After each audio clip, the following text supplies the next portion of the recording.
Bienvenidos al estudio bíblico para células. Me da mucho gusto volver a saludarles. Es motivo de alegría el poder volver a estar conectados y estudiar la palabra del Señor. Hoy veremos la lección número 4, solo por fe. Fe es una de esas palabras que usamos con frecuencia, pero probablemente no la vivimos en la práctica. Debería ser un verbo, en realidad, algo que hacemos activamente, pero en nuestro idioma es un sustantivo, solo una cualidad más del buen carácter de una persona. ¿Cuáles son los verdaderos sellos distintivos de una persona que tiene una fe viva y activa? ¿Qué diría usted que son esas características? Una de ellas, creo yo, es que si usted tiene fe, usted se mueve, usted hace algo, tal cual lo decía la introducción.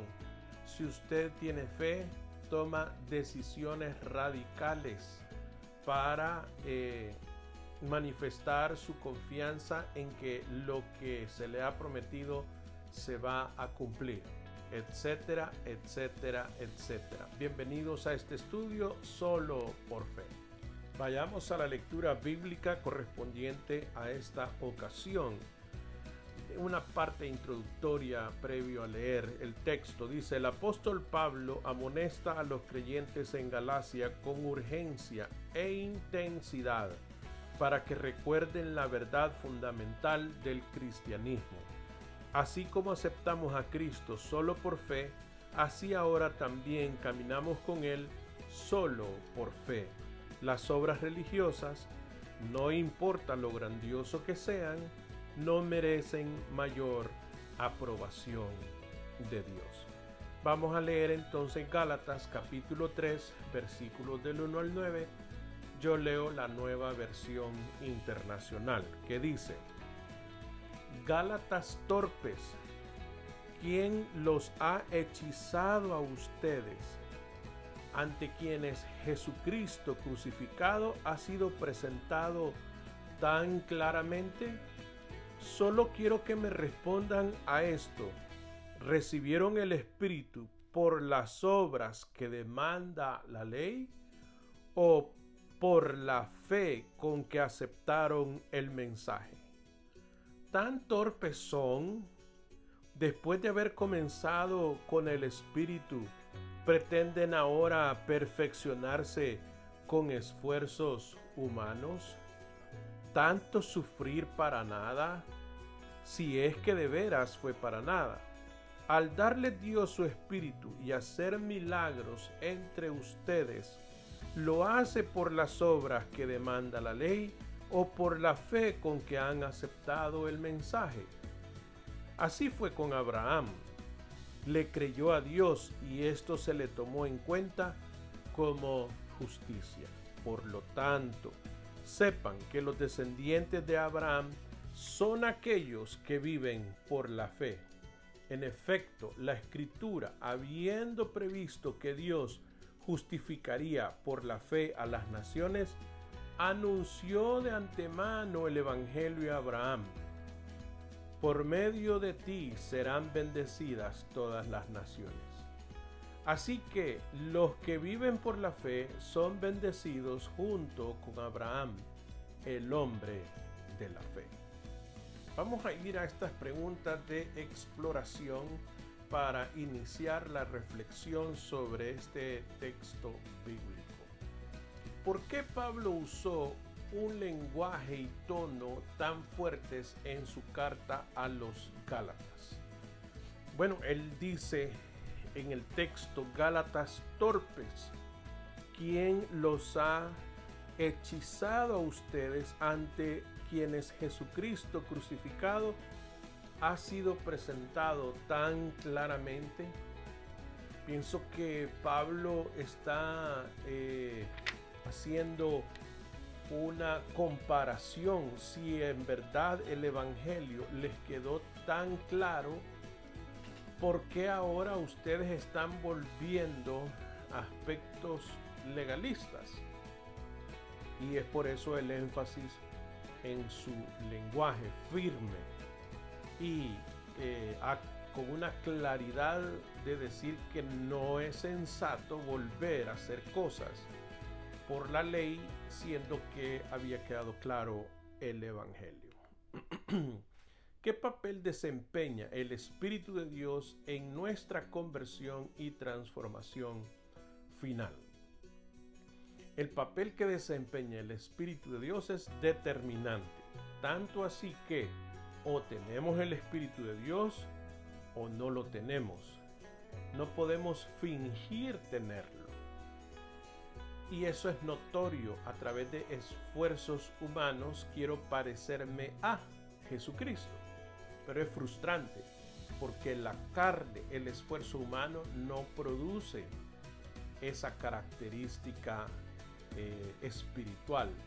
Solamente a través del Espíritu de Dios nosotros logramos una transformación tan profunda como el tener un carácter cada día más parecido al de Jesucristo. Así que el papel del Espíritu Santo es determinante. ¿De qué maneras específicas los cristianos pueden inhibir la obra del Espíritu en su vida? Todos nosotros podemos, vamos a dejar sentado como lo acabamos de mencionar. El Espíritu Santo, la obra del Espíritu Santo es determinante. Ahora bien, dado que el Espíritu de Dios está en nosotros, podemos limitar el accionar del Espíritu, no el poder del Espíritu, sino el accionar, puesto que el Espíritu de Dios va a actuar en base también a nuestra voluntad. De ahí que la Biblia lo llama contristar al Espíritu Santo. Y eso es minimizar, empequeñecer, limitar la obra de transformación del Espíritu de Dios a través de diversas actividades, de diversos pensamientos, cuando le damos cabida a pensamientos que no vienen acorde al Evangelio, a actividades carnales, a darle cabida a actividades espirituales no correctas, etc.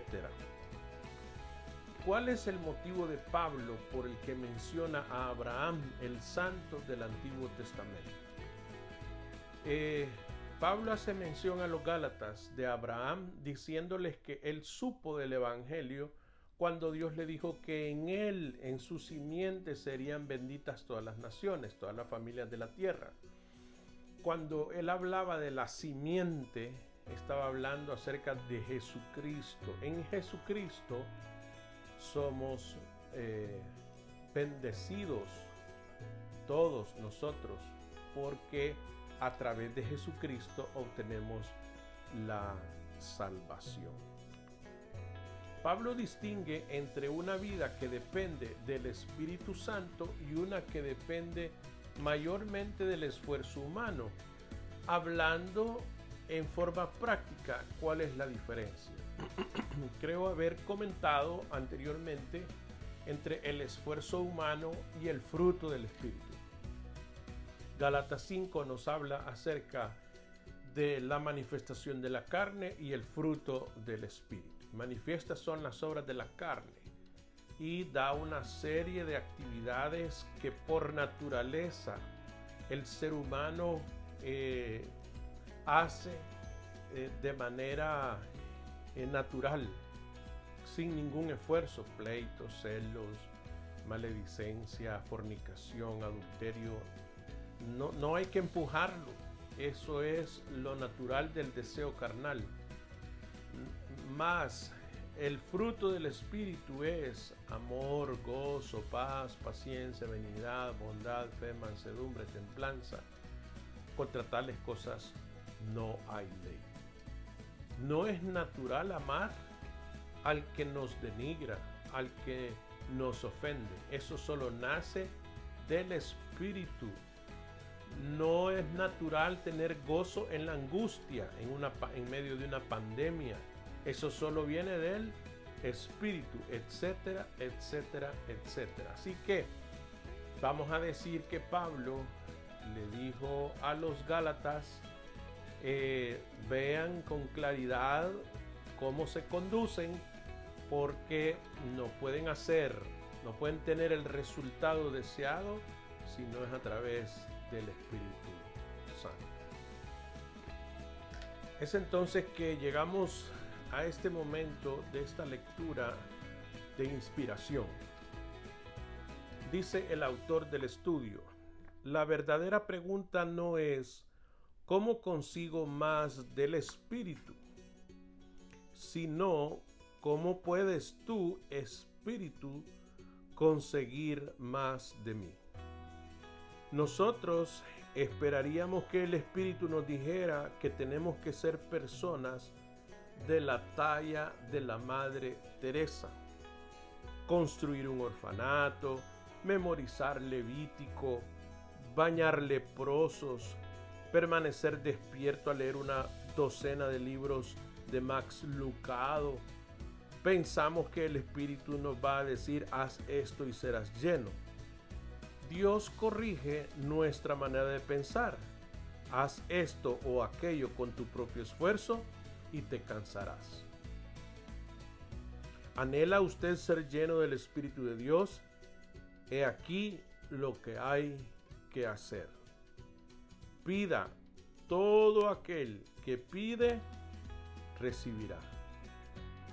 Pues si ustedes, aun siendo malos, saben dar cosas buenas a sus hijos, cuánto más el Padre Celestial dará el Espíritu Santo a quienes se lo pidan. Lucas 11:10 y versículo 13, según la Nueva Versión Internacional. El Espíritu llena a una persona a medida que fluyen las oraciones. ¿Desea ser lleno de fortaleza? Por supuesto que sí. Entonces ore. Señor, recibo tu energía con el poder de tu Espíritu Santo. Todo lo puedo por medio de Cristo que me fortalece. Dele la bienvenida al Espíritu en cada habitación de su corazón. Yo hice algo similar con el aparato del aire acondicionado de mi casa.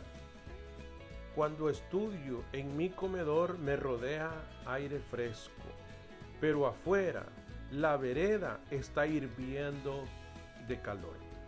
Mientras estoy en el interior de la casa, estoy tan fresco como una lechuga. ¿Por qué? 2 razones. Hay un compresor junto a mi casa. Yo ni lo construí ni lo instalé. Vino junto con la hipoteca. La casa está fresca gracias al sistema de refrigeración que forma parte de la casa. Pero si no abro los conductos de ventilación, el aire no puede fluir. No instalé a los fabricantes de aire, pero sí abrí las rejillas de aire. El aire fresco llena la casa porque los conductos de ventilación están abiertos. Fui de habitación en habitación abriendo los conductos y dejando salir el aire. El Espíritu Santo llenará su vida cuando haga lo mismo, cuando usted abra los conductos de su vida y lo invite a fluir. Pruebe esto. Antes de salir de la cama, acompañe mentalmente al Espíritu a cada habitación de su casa, de su vida. Antes de que sus pies toquen el piso, abra cada conducto de ventilación. ¿Tiene enojo en un dormitorio? ¿Cuentas que no puede pagar sobre un escritorio? ¿Conflictos en una oficina? ¿Necesita aire en el sótano o un cambio de ambiente en los pasillos? Invítelo a llenar cada corredor de su vida. Vamos a reaccionar sobre este comentario y el texto bíblico. ¿Cómo sabe usted cuando está lleno del Espíritu de Dios? Bueno, el fruto es evidente. Percibo, hago, pienso cosas que naturalmente yo no pensaría. No nacen de mi deseo, nacen del deseo de Dios. Actúo por el poder de Dios y no necesariamente que yo haga caer fuego del cielo, pero me mantengo firme, templanza, me mantengo firme sobre algunos aspectos que solo vienen de parte del Señor. ¿Qué piensa usted allí en la célula? ¿Cómo sabe usted que está lleno del Espíritu de Dios? Participemos todos. Continúa. Dice, ¿cuándo fue la última vez que un cristiano de más edad y más sabio que usted lo desafió sin rodeos a reconsiderar una idea o práctica espiritual en su vida?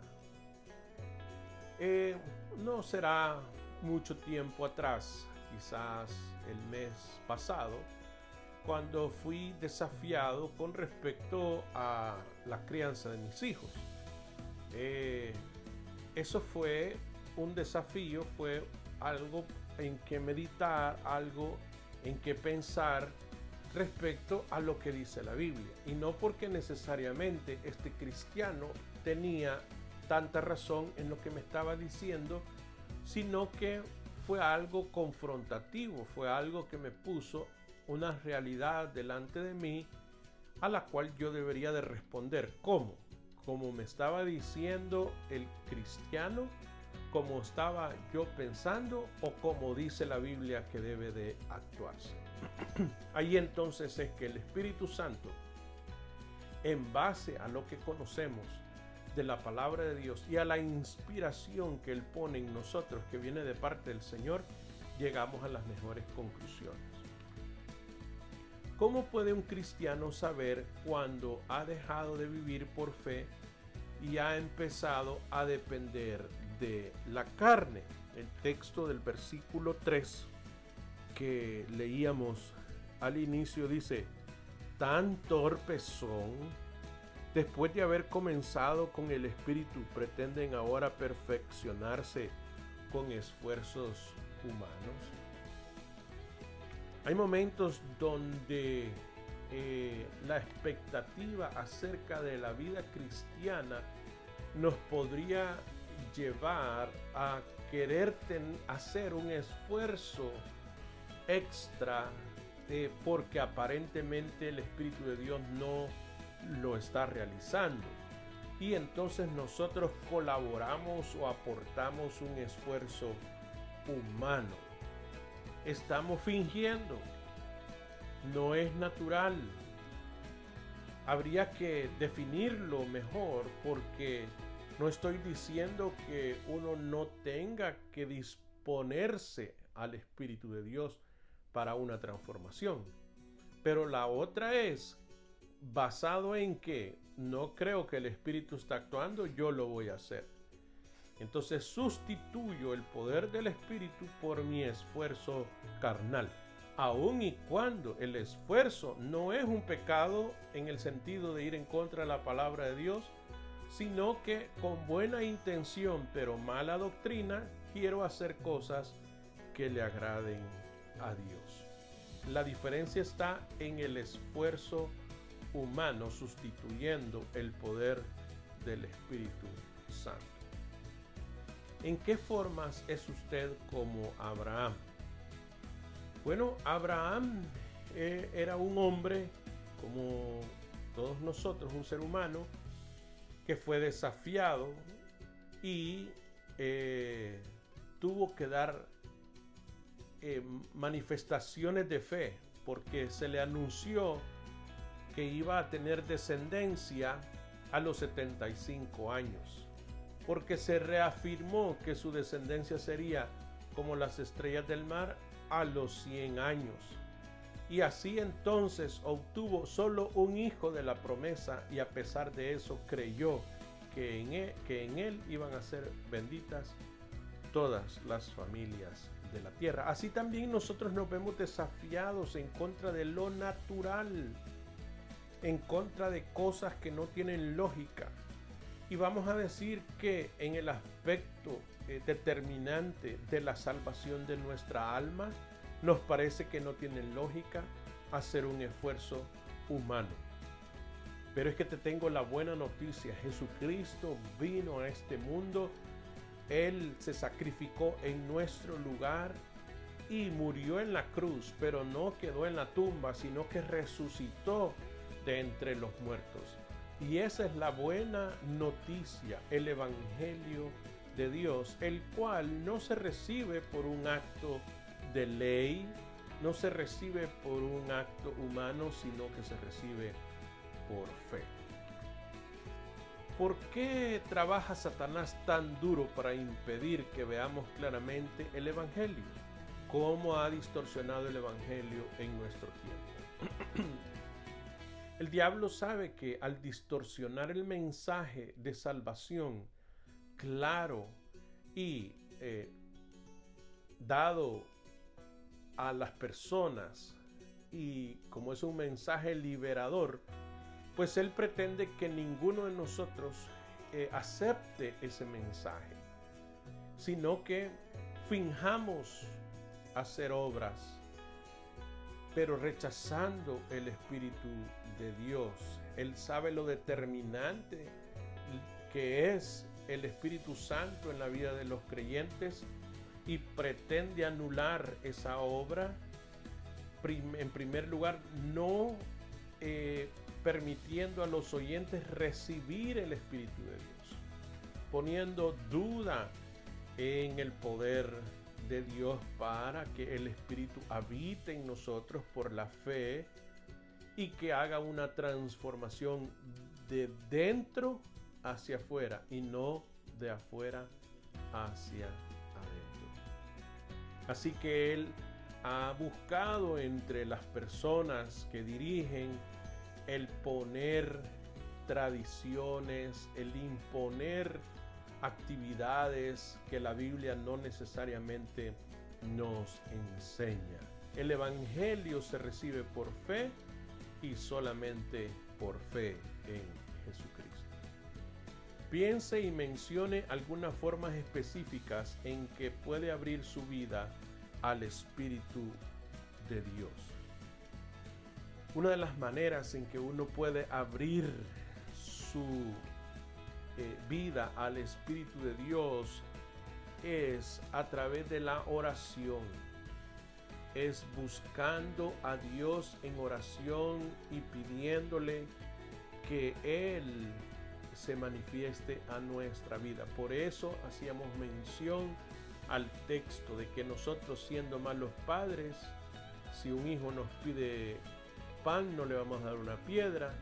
Si nos pide pescado, no le vamos a dar una serpiente. Cuanto más el Padre os dará el Espíritu. Así que la oración, por lo menos voy a dejarles esa sugerencia bíblica, debería de ser una forma específica en que podemos abrir nuestra vida al Espíritu de Dios. Me urge que usted también pueda participar. El autor del estudio también nos deja una porción que da en llamar lecciones de la vida. Así como con Abraham, a nosotros se nos posiciona en una relación correcta con Dios solo por fe. Y así como con Abraham, se nos encarga bendecir a todas las naciones, compartiendo y mostrando las buenas nuevas del perdón de Dios.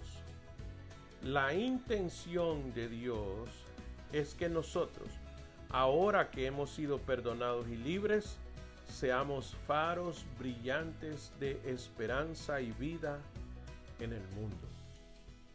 Pero cuando olvidamos que la salvación es por gracia, dejamos de brillar. Vivir en base a nuestra propia fuerza oscurece nuestros corazones y atenúa nuestro entusiasmo. Lo que es más, cuando caemos en la trampa de tratar de ganarnos la aprobación de Dios, pintamos un cuadro engañoso y poco atractivo de lo que significa ser un hijo de Dios. Gócense en las asombrosas buenas nuevas que usted ahora ya ha sido completamente aceptado en Cristo. Luego pase su vida revelando esa asombrosa gracia a otros. Sugerencia para el momento último de oración. Oh Señor, protégeme de vivir engañado. Líbrame de la insensata creencia de que yo puedo hacer cualquier cosa para merecer tu continua aprobación. Muéstrame cómo vivir libre y completamente en la gracia de tu Espíritu. Confiemos en el Señor acerca de la doctrina de la gracia y dejémonos guiar por el Espíritu de Dios. No me resta darle las gracias por volverse a unir a los estudios bíblicos para Célula. Será hasta una próxima vez. Saludos y bendiciones para todos.